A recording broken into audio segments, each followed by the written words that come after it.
आज आम बनैबा मात्र 3 मिनिट रे पार्टी रे मिलैगला भली मैसूर फेमस मावा लड्डू। ए लड्डू आगरे मार्केट रो दामी लड्डू मध्य फिका लागिबो। नमस्कार मामा किचन ओडिया को आपण मानक अनेक अनेक स्वागत। आज रही लड्डू पाए प्रथमे हमको मिल्क पाउडर दरकार। तो एठी मु गोटे कप मिल्क पाउडर नहीं जाइछि। तापर एटोटे मिक्सर जार रे एबे हमें देई दबा 4 बड़ चम्मच चीनी, 2टा ग्रीन गुजरात चोपा को छड़े के हमें मंजी की दे दबा। भल बास्ना आसीबो। ग्रीन गुजरात जदि गुंड थिबो आपण माने देई परिबे।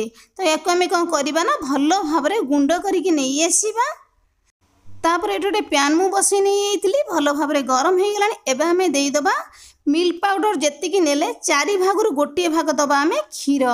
क्षीर भल भाव में फुटीगला एबे आमे दे दबा गोटे कप मिल्क पाउडर जोटा आमे पूर्वरु मापिकी रखिथिले। मिल्क पाउडर दे देला गैस रो फ्लेम को लो मीडियम रखिकी भल भाव में ताको एठी हमें गोळे नै जिबा 3 रु 4 मिनिट पर्यंत। जेमती हमर लड्डूटा बिल्कुल दानादार रहिबोनी, एकदम सॉफ्ट डोगोटे बनिबो। सेही प्रोसेस रे हमें 3 रु 4 मिनिट पर्यंत भल भाव में कंटिन्यूअसली गोळेबा, छाड़ीबानी। छाड़ीला माने कोन हबो ना दानादार बनि जिवो। डोटा भल भाव में एकदम सॉफ्ट हे आसलानी। गैस रे फ्लेम को एमती ही लो रखिथिबे।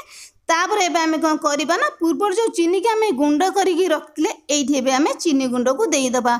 जेहेतु मिल्क पाउडरटा मीठा, चीनी गुंड आपण माने अल्प देबे, खाली बाइंडिंग पाई लड्डूटा देबे, अधिका देले भलो लागिबोनी। तापर एबे हमें देई दबा गोटे बड़ चम्मच घियो।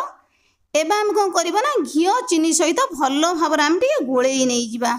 एपट सेपट करिके लेउटे के गोळेई नै गेले कोन हबो ना घियो चीनी गुंड हमर भलो भाव रे मिसी जिवो ए लड्डू सहित।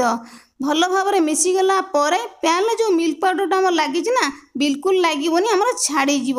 तो ताको आम टे ठंडा हाँपाई दबा। ठंडा है आम हाथ में भल भाव में चकटी नहीं जावा। जमती आम अटा चकटती सेम प्रोसेस आम अटा चकटिला भाया भल भाव में चकटी गोटे स्मूथ डो आम बनई नहीं जावा।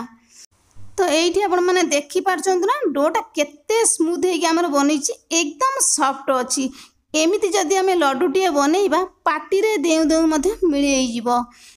एबे आमे लड्डू बनैबा बड़ साइज रो लड्डू आपण माने बनै पारिबे, एकदम छोटिया साइज रो लड्डू मध्य बनै पारिबे, मीडियम साइज रो लड्डू मध्य बनै पारिबे। मु जो लड्डूटा बनौछि एकदम मीडियम साइज रो बनैबा, ठीक जेमि हमर मार्केट रो मिले सेही भले भाव रे देखा जिवो। ताठारु मध्य अधिक स्वादिया लागिवो खाइबा पई।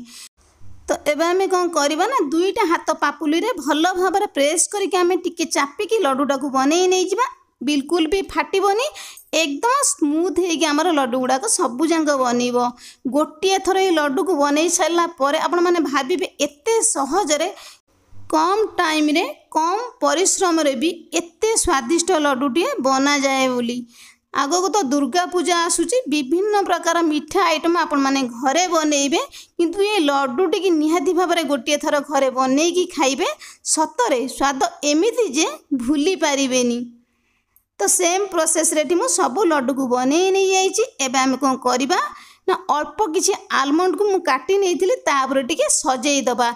जदि आपण माने चाहुना आलमंड काटिकी दबा पाए लड्डू उपरे न देई मध्य पारंती, किंतु देले भल देखा जिवो।